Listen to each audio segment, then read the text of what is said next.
मलाई एउटा कुराले जहिले पनि चित्त बुझ्दैन क्या हैन। हामी मिडल क्लास मान्छेहरू, नेपाली हामी मिडल क्लासहरू जहिले पनि पछि बढ्नुको कारण के हो जस्तो लाग्छ भने जहिले पनि अघि बढ्नलाई डराउँछ क्या। जहिले पनि म्याक्सिमम केही नयाँ कुरा गर्न खोज्छौँ, केही गर्छु भनेर सोचौँ।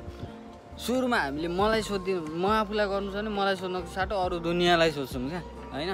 त्यसले चल्छ भनौँ, त्यसले हुन्छ भनौँ भने गरौँ, हुँदैन भनौँ भने चल्दैन भनौँ भने सातो गइहाल्छ क्या हाम्रो हैन।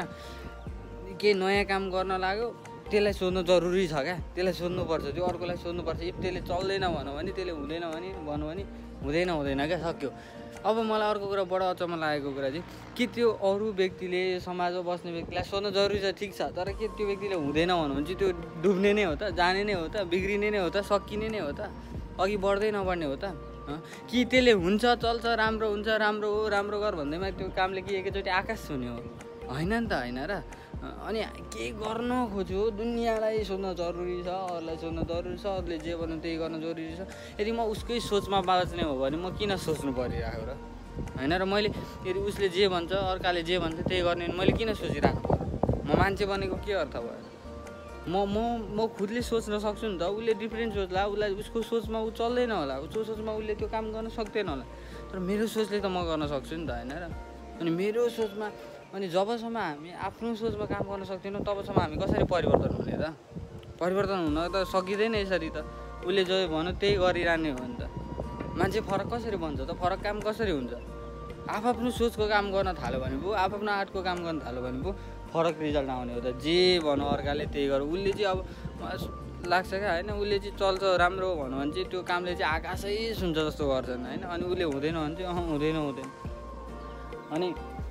अनि अर्को कुरा, अरूले त केवल भन्ने मात्र न हो होइन, आफै पाइला चाल्ने त म आफै हो नि त। जबसम्म मैले पाइला चाल्दिनँ तबसम्म त म अघि बढ्न सक्दिनँ। अरूले त भन्ने हो, गर भन्ने हो, नगर भन्ने हो, तर जहाँ पुग्नु छ पुग्नको लागि, यदि मलाई पुग्नु छ भने त पुग्नको लागि पाइला चाल्ने त म आफै हो नि त। अनि पाइला चाल्नलाई मेरो सोचमा पो मैले पाइला चाल्न सक्छु त, तर अरूको सोचमा त म पाइला चाल्न सक्दिनँ नि त। अरूको सोच त सायद मलाई इम्पोसिबल लाग्ला नि। जसरी मेरो सोच अरू कसैलाई इम्पोसिबल लागिरहेछ त्यसै गरी मलाई अरूको सोच इम्पोसिबल लाग्ला नि होइन र। अनि मेरो सोचमा मैले पाइला चाल्न सकिनँ भने अरू मैले के गर्न सक्छु र? केही गर्न सक्दिनँ नि त। कहीँ पुग्नु छ भने मैले आफै पाइला चाल्न सक्नुपर्छ। अनि अर्को कुरा, आज हामी यसरी यो विदेशिनुको कारण पनि यही नै हो क्या। म्याक्सिमम मान्छेलाई कति मान्छेलाई सोच त हुन्छ नि त, तर आँट्दैन क्या मान्छेले, आफ्नो सोचमा पाइला चाल्दैन क्या मान्छेले होइन। यही हो, कसैको कुरा सुनेर अथवा घर परिवार अथवा समाजको कुरा सुनेर आज म्याक्सिमम मान्छे, धेरै जसो मान्छेहरू विदेश जानुको कारण त्यही नै हो। अब सबैले विदेश राम्रो छ भनिदिन्छ, सबैको सोचमा विदेश राम्रो छ भनेपछि ऊ पनि होला नि त भनेर लाग्दिरहेछ क्या, चल्दिरहेछ, हिँडिरहेछ विदेश। तर त्यो होइन नि त होइन र। भन्न खोजेको त्यो सही हो त होइन नि त होइन। आफ्नो सोचमा, उसको सोचमा के सही छ त्यो कुरा गर्नलाई कोही सपोर्टमा त हुनु पऱ्यो नि त होइन। अनि कसैले तपाईँलाई के भन्दैछ, तिमी यसको लागि बनेको, तिमी उसको लागि बनेको, तिमी यो गर्न सक्छौ, तिमी राम्रो छौ, यो छौ, तिमी विदेश जाऊ, खतरा पैसा कमाउँछौ, यो त्यो ह्यान त्यान भन्ने यो कुरामा तपाईँ विश्वास नगर्नु क्या। तपाईँ के को लागि बनेको तपाईँभन्दा धेरै अरू कसैलाई पनि थाहा हुँदैन। तपाईँलाई थाहा हुन्छ तपाईँ के को लागि बनेको, मलाई थाहा हुन्छ क्या म के को लागि बनेको भनेर। त्योभन्दा धेरै केही पनि हुँदैन। अनि यो मान्छेको गुलियो शब्द, राम्रो शब्दमा कहिले पनि विश्वास नगर्नु। मान्छेले शब्दमा चिनी र मनमा विष लिएर बस्छ आजभोलिको मान्छेहरूले। तपाईँले के गर्नुहुन्छ, कसो गर्नुहुन्छ त्यो कुरा कसैले पनि भनेर सही होइन क्या। तपाईँ आफैले भनेर चाहिँ सही हो, तपाईँ आफैले बुझेर चाहिँ सही हो। अनि मान्छेको गुलियो शब्दमा कहिले पनि नभुल्नु। मान्छेको मनमा जहिले पनि विष हुन्छ अर्काको लागि। अहिलेको समयअनुसार त्यही नै छ नि त।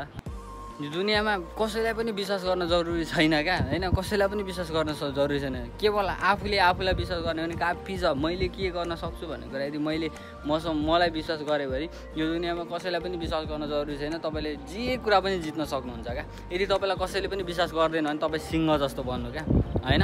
आफ्नै साम्राज्य खडा गरेर आफै राज गर्नुहोस्। तपाईँलाई कसैले विश्वास गर्दैन, तपाईँ आफै विश्वास गर्नु, तपाईँ साँच्चै नै तपाईँको जिन्दगीको सिंह बराबर हो क्या। तपाईँले खुद साम्राज्य खडा गर्न सक्छ।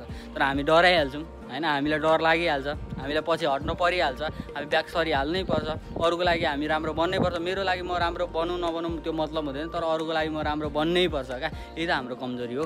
अनि अरूको लागि राम्रो बन्ने चक्करमा आफ्नो जिन्दगीको सबै कुरा छोडेर जान्छु, आफ्नो सोच मारेर जान्छु, आफ्नो सपना मारेर जान्छु होइन र। अरूको लागि राम्रो बन्नु छ नि त म।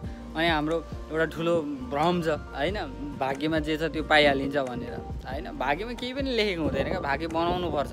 सम्मान कसैले गर्दैन, सम्मान कमाउनुपर्छ होइन र। तर यति हो, तपाईँ जब आफ्नो सोचमा काम गर्नुहुन्छ, जब तपाईँ आफ्नो लागि बाँच्नुहुन्छ नि, साँच्चै नै सुरुवात साँच्चै नै गाह्रो हुन्छ क्या, साँच्चै नै सुरुवात गाह्रो हुन्छ, साँच्चै नै नमिठो हुन्छ। सायद तपाईँलाई त्यो युद्ध, त्यो लडाइँ तपाईँलाई साँच्चै नै एक्लै लड्न पर्छ होला क्या, एक्लै लड्न पर्छ होला होइन, पर्छ। तर सोच्नुहोस्, यदि तपाईँले त्यो युद्ध जित्नुभयो, त्यो युद्धमा तपाईँ सफल हुनुभयो भनेदेखि याद राख्नुहोस्, यो दुनियाँ साँच्चै नै सबै यो दुनियाँ तपाईँको दिवाना हुन्छ क्या, तपाईँको दिवाना हुन्छ, तपाईँको फ्यान हुन्छ। त्यसैले तपाईँ आफ्नो सोचमा चाहिँ लड्न सिक्नुपर्छ, एक्लै युद्ध चाहिँ लड्न सिक्नुपर्छ, आफैले हाँक्न चाहिँ सिक्नुपर्छ, आफ्नो सपनाको लागि काम गर्न सिक्नुपर्छ। गाह्रो होला तर फरक होला, तर गलत हुँदैन, तर लड्न चाहिँ सिक्नुपर्छ। म मेरो लागि लडिरहँदा, म मेरो लागि हिँडिरहँदा, म मेरो सपनाको लागि हिँडिरहँदा सायद म अप्ठ्यारोमा परिरहँदा मेरो हात थामिदिने कोही पनि हुँदैन होला क्या होइन, कोही हुँदैन होला, हुँदैन पनि। बरु गोजीमा हात राखेर यात्रा जारी राख्छु, तर कसैको लागि रोकिदिनँ क्या म, किनकि मैले जितेर देखाउनु छ, मैले जितेर देखाउनु छ।